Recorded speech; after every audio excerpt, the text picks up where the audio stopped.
Your world, your challenges, your faith. When faith within engages the world without, there's power. It's living life from the inside out. Everything's been unsettled for more than a year. Change can frighten adults. Imagine the impact on children, or maybe you already know. Welcome to Family Life's Inside Out. I'm Martha Manikas Foster, and today I'm talking with my guest Dan DeWitt about addressing children's fears. Dan's a Cedarville University professor and a book author. Among his books is the children's book, The Bright Light and the Super Scary Darkness. Welcome, Dan, to Inside Out. Thanks so much, Martha. It's great to join you. Dan, I'm guessing that you did not have the pandemic in mind when you wrote The Bright Light and the Super Scary Darkness, but it seems a perfect entree into the question of fear during the pandemic. From your experience, what you've seen, what you've lived through, what about the pandemic do you think can be frightening to children? Well, you're right. I didn't have the pandemic in mind at all when I wrote the book. I actually did for a fun project. I wrote a book called We're Stuck in a House that I put the story online in the middle of, right when the pandemic started, and let kids illustrate it, and then I self-published it with their drawings in it. And that book just focused on what are we going to do? How can we explore the world now that we're stuck in a house? Mm-hmm. This book, even though it wasn't about the pandemic, really is in terms of for children and for adults. When our normal routine is disrupted, our first instinct often is anxiety. Things aren't the way they normally are. And not only do kids have anxiety from the disruption of their normal routine in terms of spring trips last spring when, the shutdowns first started, summer vacations. Mm-hmm. And then you have added to that the anxiety of parents. They could tell their parents are stressed about things.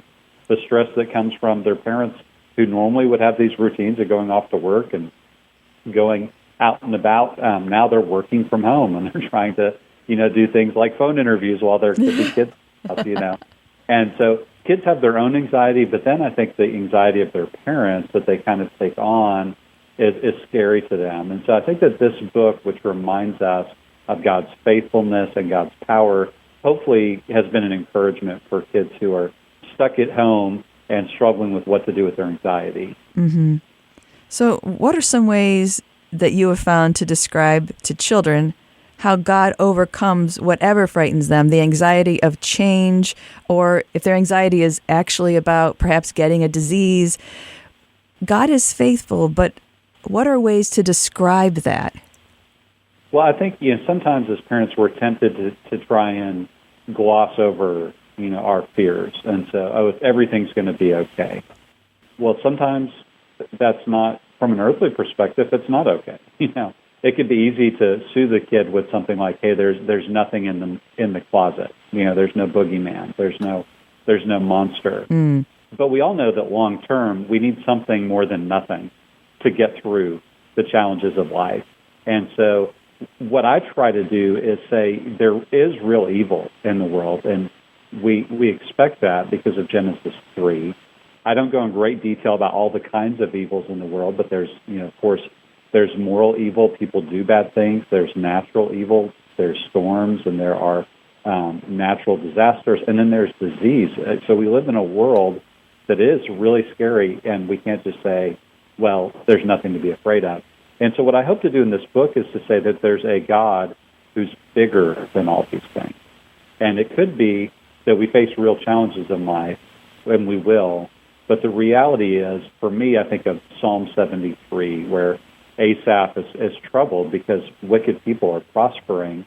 And at the end of that great psalm, Asaph says, "But you're always with me. You hold me by the hand." And then he goes on to say, "And you will receive me to glory." So this picture, the two truths that really uphold us are God's never going to leave us, no matter how bad things seem. And at the end of this life, we'll be with God. And so what I try to point to in the book is that there is a real darkness as the result of sin, but that God is the bright light, that Jesus is the bright light that defeats the super scary darkness.